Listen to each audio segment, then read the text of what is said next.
દોરીના એક છેડે બાંધેલ 0.25 કિલોગ્રામ દળના પથ્થરને સમક્ષિતિજ સમતલમાં 1.5 મીટર ત્રિજ્યાના વર્તુળમાં 40 પરિભ્રમણ પર મિનિટની ઝડપથી ઘુમાવવામાં આવે છે.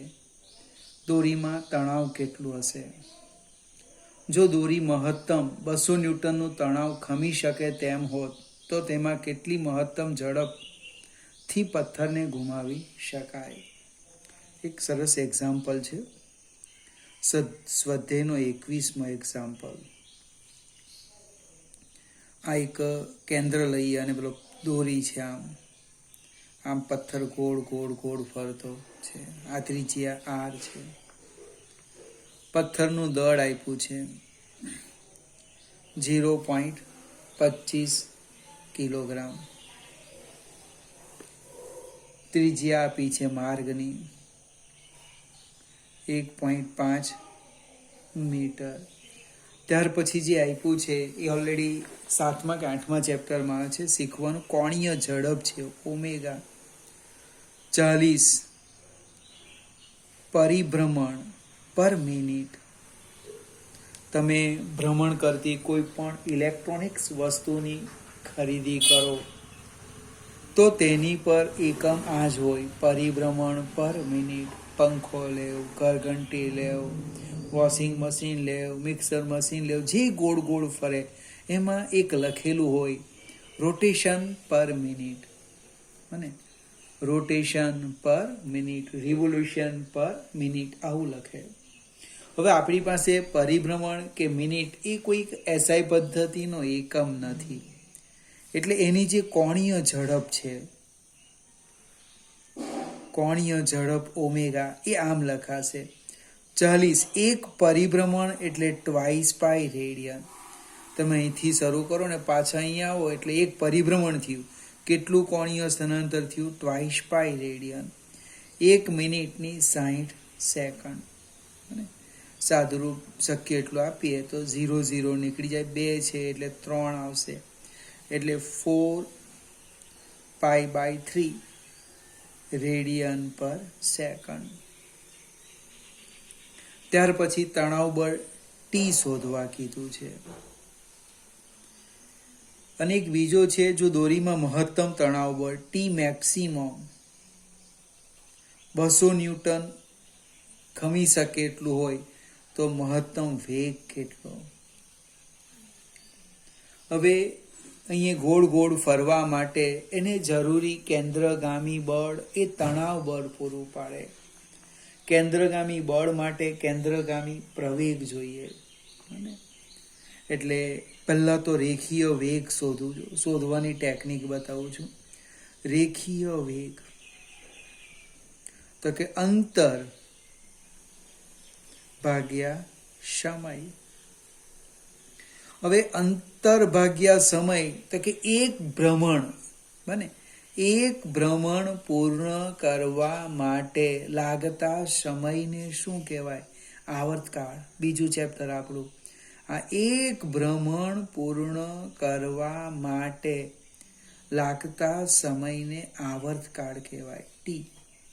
અને એક ભ્રમણ માટે રેખીય અંતર કેટલું કાપે? તો કે પરિધ જેટલું. પરિધ એટલે ઉપર અંશમાં લખો પરિધ, તો છેદમાં લખો આવર્તકાળ. પરિધ કેવી રીતે લખાય? તો કે 2 પાઈ આર બાય ટી. હવે 2 પાઈ બાય ટી એનું નામ છે કોણીય ઝડપ. કોણીય ઝડપ. પાછો તમને પ્રશ્ન ઉદ્ભવે, શીખા નથી, સાચી વાત છે. તો આ 2 પાઈ બાય ટી ને કોણીય ઝડપ કેવી રીતે કીધું? તો જે પેલો ગોળ ગોળ ફરતો કણ છે, ધારો કે અહીંથી નીકળે, અહીંયા જાય એટલે પાઈ બાય 2 જેટલું કોણીય સ્થળાંતર કરે. અહીંયા આવે તો પાઈ, અહીંયા આવે તો 3 પાઈ બાય 2, અને ફરીથી મૂળ જગ્યા આવે. એક ભ્રમણ એને પૂરું કીધું એટલે કેટલું થયું? આખું 2 પાઈ. કેટલા સમયમાં? આવર્તકાળ સમયમાં. એટલે કોણીય સ્થળાંતર ભાગ્યા તે માટે લાગતો સમય. કોણીય એટલે કોણીય ઝડપ લખ્યું. એનો અર્થ રેખીય વેગ કેટલો થવાનો? V = R omega. આ એક ખૂબ અગત્યનું સૂત્ર છે જેનો ઘણો બધો ઉપયોગ આવે. ગોળ ગોળ ફરે એટલે તમારે નક્કી લખવાનું V is equal to R omega. ચલો આરની કિંમત આપી છે 1.5 મીટર ગુણ્યા 4π/3 એટલે 15 ગુણ્યા 4 60 એટલે 6/3 એટલે ટ્વાઇસ પાઈ આવવાના. ટ્વાઇસ પાઈ મીટર પર સેકન્ડ. આ શું આવ્યું? રેખીય વેગ આવ્યું. આપણો તો પ્રશ્ન છે તણાવ બળ, તો એ કેવી રીતે શોધવાના? તો કે જરૂરી કેન્દ્રગામી બળ કોણ પૂરું પાડે? તણાવ બળ પૂરું પાડે.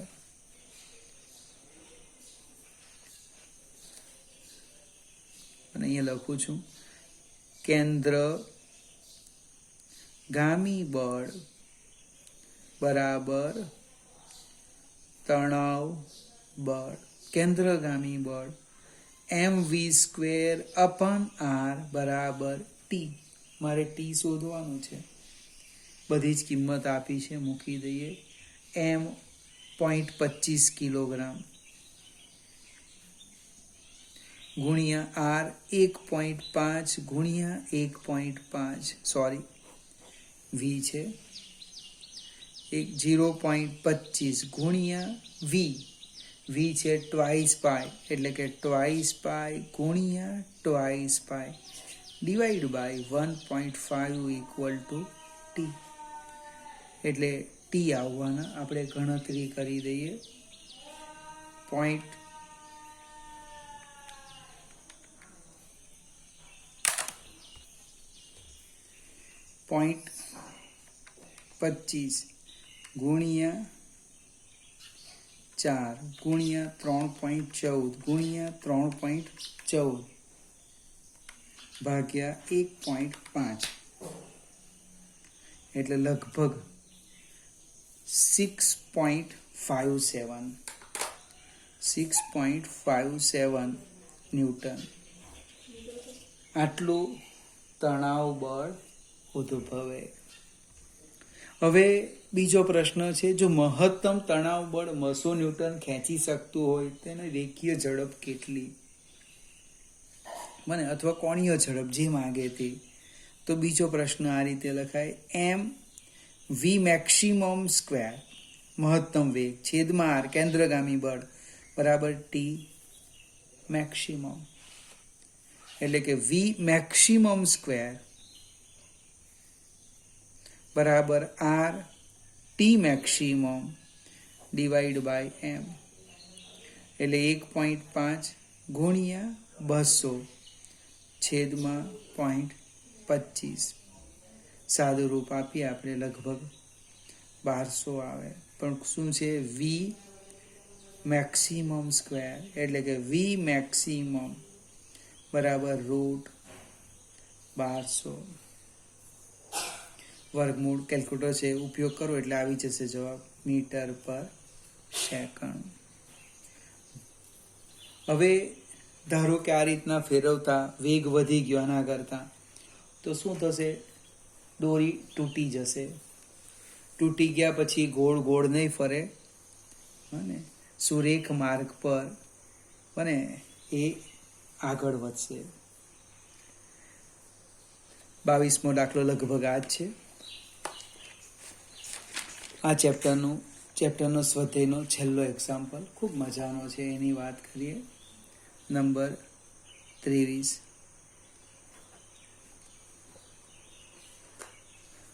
ખાલી અવકાશમાં ઘોડા ગાડીને ખેંચી અને દોડી શકાતી નથી. આવો કંઈક પ્રશ્ન આપ્યો. હવે અવકાશ ખાલી હોય અને ઘોડો પગ હલાવતો હોય, આઘાત આપે પણ એને પ્રત્યાઘાત જ નહીં મળે, માટે એ આગળ વધી શકતો નથી. અને આપણે પણ કોઈક પાઇપથી ટીંગાઈ ગઈએ અને પગને હલાવ્યા કરે જેમ ચાલતા છે તેમ, પણ આપણે આગળ વધી શકવાના નથી. બીજો પ્રશ્ન એ લગભગ મેં સમજાવેલો છે કે ઝડપથી ગતિ કરતી બસ એકાએક અટકે ત્યારે મુસાફરો તેમની બેઠકથી આગળ તરફ ફેંકાઈ જાય છે. હવે બસ જ્યારે ગતિમાં હોય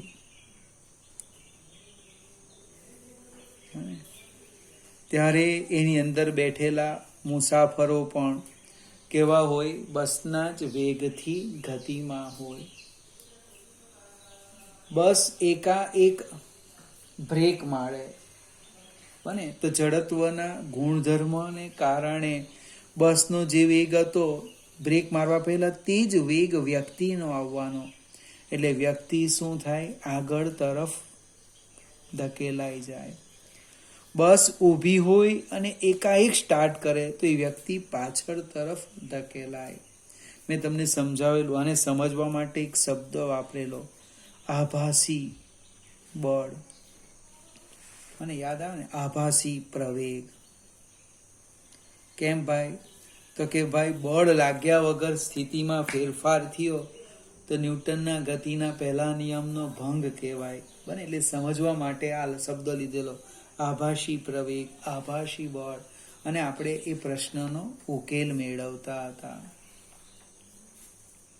આગળ જઈએ. ટૂંકમાં પ્રવેગી ગતિ કરતી જેટલી પણ નિર્દેશ ફ્રેમ છે એ દરેક નિર્દેશ ફ્રેમ માટે આ સાચું છે. એમાં આભાસી બળ લાગે, આભાસી પ્રવેગ લાગે. ત્રીજું છે, ખૂબ અગત્યનું છે, ઘાસ કાપતા મશીનને ધકેલવા કરતા ખેંચવાનું સહેલું છે. હવે સપોઝ આ મશીન છે, બને આ આપણે સમક્ષિતિજ સપાટી છે, એને હું ખેંચું એટલે આમ થશે.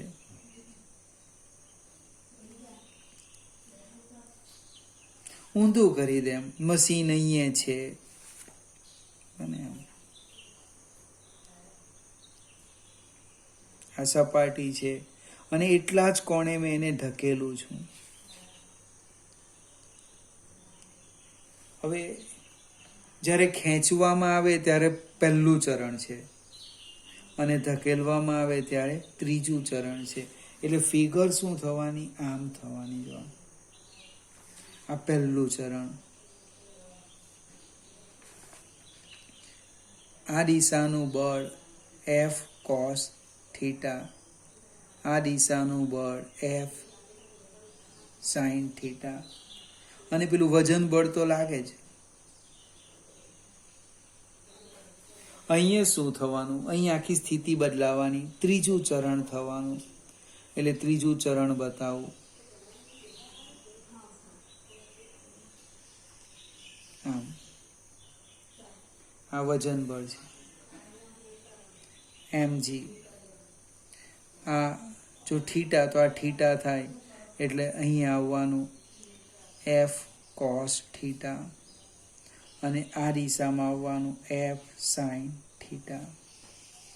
હવે આ બે આકૃતિ પરથી આપણે કયું સરળ છે એ નક્કી કરીએ.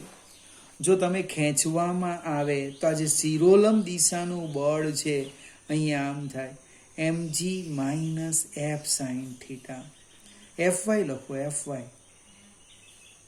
અહીંયા તમે fy વધી જવાનું છે, બંને એક જ દિશામાં. mg plus F sin theta. તમે કોઈ દિવસ આ વર્ક કરો તરત ખ્યાલ આવશે. ખેંચવામાં શું થાય છે? y અક્ષની દિશાનું બળ ઘટી જવાનું. બને એ બળ ઘટે એટલે પરિણામી બળ ઘટવાનું. એટલે સરળતાથી ખેંચી શકાય. તમે જ્યારે ધક્કો મારો, બરાબર ને, એટલે એને એ દિશામાં ગતિ માટેનું તો આપણે કાર્ય કરવાના જ, ધક્કો મારીએ એટલે. ઉપરાંત આ y અક્ષની દિશાનું બળ વધવાથી પરિણામી બળ પણ આપણે વધારે જોઈએ. એટલે ઘાસ કાપવાનું જે મશીન છે એને આપણે એમ કે ધક્કો મારીએ એની જગ્યાએ શું કરવાનું? ખેંચવાનું સરળ પડે છે. સેમ એક ત્રીજો બહુ સરસ ઉદાહરણ આપેલું છે. ક્રિકેટર કેચ પકડવા દરમિયાન તેના હાથ પાછળ તરફ ખેંચે છે.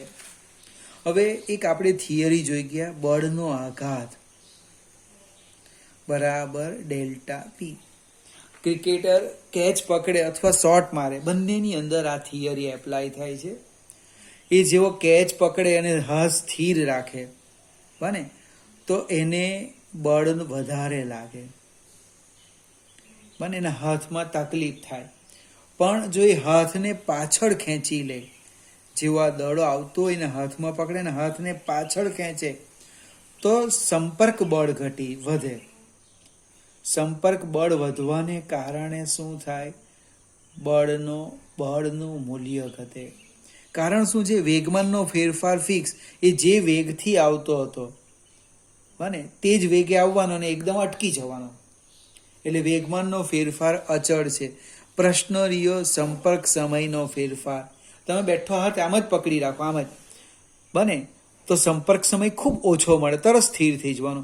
જ્યારે તમે ખેંચી લો તો ડેલ્ટા ટી વધે, એટલે એફ ઘટે, એટલે હાથમાં આપણને અસર ઓછી થાય. ક્રિકેટર જ્યારે શોટ મારવાનો હોય ને ત્યારે બેટને પાછળ લઈ જાય. કેમ પાછળ લઈ જાય? તો કે બેટ અને દડા વચ્ચેનો સંપર્ક સમય વધે, બને બળ એની પાસે જેટલું હશે એટલું બળ તો લગાડવાનો જ, પણ બીજો કોનો ઉપયોગ કરવાનો? ડેલ્ટા ટી વધારવાનો. એનો અર્થ વેગમાનનો ફેરફાર ખૂબ મોટો મળે, એટલે દડો દૂર સુધી જઈ શકે. ફરીથી ગતિના નિયમો, ખૂબ મજાનું ચેપ્ટર હતું. નાનું સરખું કહેવાય તો નાનું સરખું, એ લગભગ પૂરું થયું એમ તો નહીં કહેવાય, પણ જે ચોપડી પ્રમાણે એક્ઝામ્પલ થિયરી મેં તમને સમજાવી દીધા. હવે એક પ્રેક્ટિકલનો પ્રશ્ન હતો, પણ આજે સમય થઈ ગયો છે. હું એ બીજી આવતીકાલે શીખવીશ. માપપટ્ટી અને વર્નિયર કેલિપર્સ. ત્યાર પછી આપણે નવા ચેપ્ટરની શરૂઆત કરીશું.